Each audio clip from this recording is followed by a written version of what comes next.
Hola a todos, ¿cómo están? Espero que anden bien. Eh, Hoy vamos a ver, a tener una clase de inflación, ¿sí? La cual va a tener primero la visión, si se quiere, clásica o de manual, para abordar el tema, y después vamos a analizar las particularidades que tiene Argentina con respecto a la inflación, por qué merece una definición separada, o si se quiere, particular, especial para nuestro caso. Y no es nada casual que esto venga de las clases de economías abiertas que tuvieron ahora la semana pasada, justamente porque el caso argentino, ya lo vamos a ver en los próximos minutos, pero el contexto externo, las particularidades que tenemos con respecto a la situación externa, hace mucho a lo que es la inflación que solemos, o los procesos inflacionarios que solemos tener acá, ¿sí? En principio, bueno, vamos a arrancar a lo que es definir la inflación. La inflación es un aumento generalizado del nivel de precios. Hago hincapié en lo que es generalizado, ¿sí? No es que aumenta el precio de un bien específico o de un mercado específico, sino que justamente es un aumento que se da en toda la economía, ¿sí? Los precios a nivel general aumentan. Es por eso que la misma se mide con un índice de precios, que tiene una canasta de bienes, ¿sí? Que considera esenciales para el consumo, los cuales, si estos crecen, y de forma sostenida, se considera que estamos en un proceso inflacionario, ¿sí? Eh, entonces, vamos a comenzar con las definiciones clásicas, las definiciones de manual, ¿sí? Que son las inflaciones del lado del costo y del lado de la demanda, ¿sí? Hago la aclaración bibliográfica de lo que de cómo lo vamos a estar viendo, ¿sí? Tanto el caso argentino como el caso clásico lo vamos a estar viendo con textos de Marcelo Diamant, ¿sí? Que es una figura bastante importante para lo que es el análisis económico argentino, ¿sí? Diamant no solamente analizó el tipo de inflación clásica, sino que también hizo mucho hincapié en hacer esta distinción que vamos a tratar de hacer esta clase.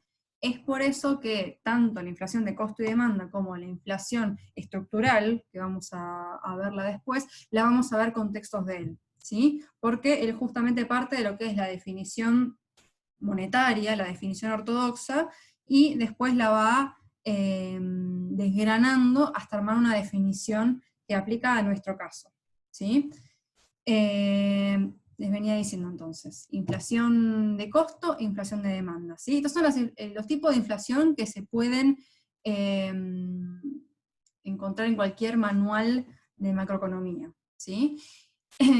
La única diferencia que tienen las mismas es en su origen, ¿sí? Y es muy importante, y esto voy a detenerme un poquito, es muy importante poder hablar del origen, poder determinar, poder establecer cuál es el origen de un proceso inflacionario, porque justamente ahí es donde está la clave para buscar que el mismo frene, ¿sí? O implementar una política para controlarla, ¿sí? Porque está muy instaurado el hecho de que, al menos del lado de la teoría monetaria ortodoxa, que la inflación se tiene que frenar del lado, sí o sí del lado de la política monetaria, del lado de la emisión, ¿sí? Pero esto a veces puede no ser suficiente, ¿sí? O incluso puede no estar vinculado para nada con el problema, ¿sí? De hecho, hemos vivido acá procesos en los cuales no hubo emisión y hemos tenido inflación, y viceversa, se ha emitido y no ha habido inflación, ¿sí? Por nombrar, tenemos casos cercanos, tenemos casos de el último gobierno de Mauricio Macri, en el cual no había emisión y sin embargo había un proceso inflacionario fuerte, y también podemos hablar del gobierno anterior, el gobierno de Cristina Kirchner, en el cual la emisión estaba bastante alta y hasta 2012, podemos decir, no había inflación, ¿sí? Los controles de precios, bueno, entonces hay políticas que pueden paliar, ¿sí? Lo que es el proceso inflacionario, y hay políticas que no, porque justamente no están invocando o no están apuntando al origen de la misma, ¿sí? Entonces, La inflación de demanda y la inflación de costo difieren entonces en su origen. ¿Sí? Vamos a arrancar con lo que es la inflación de costo. La inflación de costo es la que tiene su origen en los aumentos de salarios, ¿sí? Que se dan en forma generalizada. ¿Sí? Esto, los aumentos salariales, se ve desde un punto de vista empresarial. El costo salarial es justamente el costo que tiene el sector privado, es uno de los costos, quiero decir, que tiene el sector privado, ¿sí? Estos son costos fijos.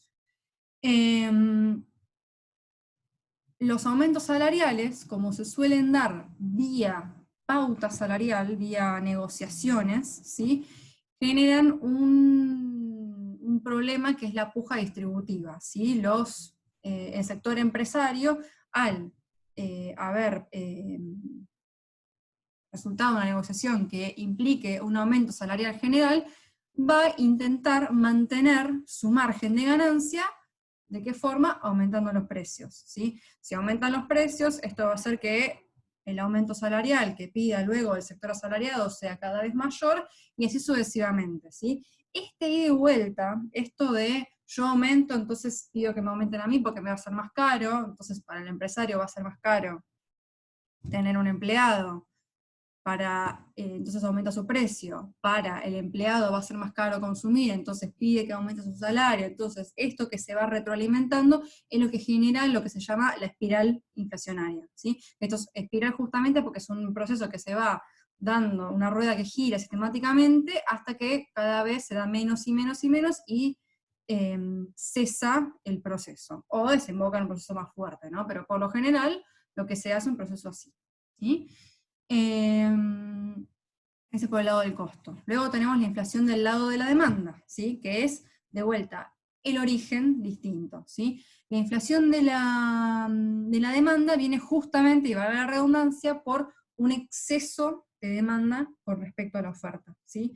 Esto es, lo más general es cuando hay un consumo o unos planes de consumo que no se están pudiendo satisfacer justamente por incapacidad de la oferta. Eso hace que aumenten los precios, ¿sí? Y empieza a girar la rueda de la misma forma que en la inflación que les describí previamente, ¿sí? De vuelta, la diferencia es dónde se origina, ¿sí? Este exceso de demanda se puede dar justamente por una emisión, una política monetaria expansiva muy fuerte, se puede dar también por la expansión del crédito, ¿sí? Lo más normal que se suele dar es cuando se genera una puja distributiva del lado del margen de ganancia. La diferencia es justamente que el origen de la inflación vía demanda está más en el sector empresario que en el sector asalariado, ¿sí? Pero en los procesos inflacionarios ambos efectos se van retroalimentando, ¿sí? Entonces, como les decía antes, es muy importante distinguir dónde es que arranca esto, ¿sí? Porque es lo que nos va a determinar después qué política es la que se puede aumentar, porque si el shock inicial fue la emisión monetaria, ahí sí la respuesta puede estar en la política monetaria. Ahora, si esto fue producto de las negociaciones colectivas de salarios, por más que el Banco Central deje de emitir dinero, esto puede no paliar, la medida puede no paliar el proceso inflacionario consecuente, ¿sí? Por ejemplo, otras opciones que se pueden dar es la formulación de contratos, como el contrato de alquiler, por ejemplo, que sean cada 2 años. Las negociaciones de salario tienen un plazo estipulado, eso se denomina lo van a ver en el texto de Diamant, la institucionalización, ¿sí? de la oferta económica, y luego también tienen la posibilidad de controlar precios, ¿sí? Si salimos de una inflación que está originada en la demanda, ¿sí? Esto de vuelta es la visión más clásica que van a poder encontrar más que nada en países desarrollados. Acá voy a hacer un disclaimer, ¿sí? Que no es que estas teorías estén mal, ¿sí? Ni que una sea correcta y la otra no, sino que algunas se aplican para un contexto o para un país con una estructura determinada y otras no, ¿sí? En Argentina, la particularidad que tenemos es que nuestra estructura productiva, ¿sí? Genera que estas definiciones de inflación no terminen de describir del todo lo que pasa acá, ¿sí? Nosotros tenemos una incidencia muy importante del tipo de cambio, de vuelta, como les digo, la estructura productiva, que ahora la vamos a profundizar, ¿sí? Y eso hace que la teoría ortodoxa de la inflación no termine de ser suficiente. Entonces las políticas que se pueden destinar para paliar esto no terminan de alcanzar, ¿sí? De vuelta, entonces no es que estoy diciendo esto está bien, esto está mal, ¿sí? Sino que acá hay que empezar a desarrollarse ciertas particularidades. Esto no solamente pasa en Argentina, ¿sí? Ahora vamos a ver en qué tipo de economías podemos encontrar este tipo de situaciones, ¿sí? Antes de meternos en eso, ¿por qué? Vamos a levantar esta pregunta. Estaría muy bueno tenerlos a ustedes en este momento, pero vamos a tratar de contarlo de una forma más amistosa. ¿Por qué la inflación o el fenómeno de la inflación es algo que se estudia tanto en la economía, que es tan troncal en lo que es en una clase de macroeconomía? ¿Sí? Más allá de qué es lo que ocurre, qué es lo que describe, qué es lo que caracteriza al proceso de inflación, ¿sí? Lo importante es decir qué hace o qué lleva que los estudie tanto, ¿sí? Y la causa fundamental es justamente el efecto que genera, ¿sí? El efecto que tiene la inflación en una economía, que puede ser comparable a problemas tales como la pobreza, el desempleo, ¿sí? Porque uno podría a priori decir, esto trayendo comentarios que he tenido, me acuerdo, en clases de cuatrimestres anteriores, que me han dicho, por ejemplo, ¿por qué hablamos comparamos o tenemos clases con la misma magnitud de lo que es pobreza, lo que es desempleo e inflación? ¿Es tan mala la inflación? ¿Es tan malo que aumenten los precios cuando tenemos otra clase que estamos hablando de gente que no está trabajando o gente que no tiene ingresos suficientes como para alimentarse? Bueno, vamos a tratar de responder esto, ¿sí? Los efectos que tiene la inflación, ¿sí? Primero, depende de qué nivel estemos hablando, ¿no? De qué nivel de inflación. Estamos en inflación alta, moderada o inflación controlada, ¿sí? Pero lo importante es que por más silenciosa que sea la inflación, si esta se desmadra, los efectos pueden ser no solo económicos, sino que también sociales, ¿sí? Una de las, bueno, la primer causa o el efecto directo que tiene la inflación es justamente en el poder adquisitivo de una población, ¿sí? El poder adquisitivo, que es el salario real, la capacidad de compra, ¿sí? En sentido matemático, salario dividido precio, ¿sí? El salario real o el poder adquisitivo, cuando tengo un salario nominal que se mantiene constante, salario nominal, por las dudas, es el que yo efectivamente percibo, ¿sí? El salario en dinero, ¿sí? Dividido por el índice de precios voy a tener el salario real, ¿no? Si mi salario nominal se mantiene constante, pero el denominador, el factor precio, sube, aumenta, tengo mayor denominador, quiere decir que mi salario real cae, ¿sí? El efecto, entonces, el del precio, sucesivamente, imagínense un proceso inflacionario que suba, que se mantenga, perdón, que se sostenga, ¿sí? Va a generar una pérdida sucesiva y progresiva del poder de compra de una población, ¿sí? Eso es mayor costo de vida, ¿sí? Es una porción de gente que va a empezar a entrar en la línea de pobreza, ¿sí?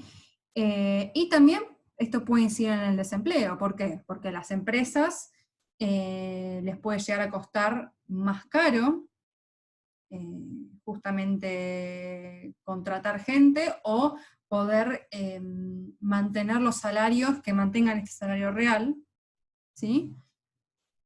Y además, otra cuestión que es muy importante mencionar, es que justamente las empresas empiezan a descapitalizar, ¿sí? Todo su activo, su patrimonio que tienen, imagínense que en una economía en pesos, empieza a perder su valor. Entonces las empresas van a empezar a optar por alternativas diferentes para mantener su patrimonio, ¿sí? Y buscan no perder ante justamente la desvalorización de la moneda, ¿sí? Acá ya empezamos a ver cómo empieza a impactar lo que es el sector externo, ¿no? Desvalorización, empezar a hablar de una moneda contra otra, ¿sí? Acá una de las características principales es que acá tenemos una moneda que está altamente influenciada por la moneda externa común, que es el dólar, ¿sí? La economía argentina está altamente basada en el dólar, no solamente por un tema de preferencia, sino también por la estructura de costos de muchos rubros y muchos sectores económicos, la alta dependencia hacia las exportaciones, la alta dependencia hacia las importaciones también. Entonces, el hecho de que gran parte de nuestro mercado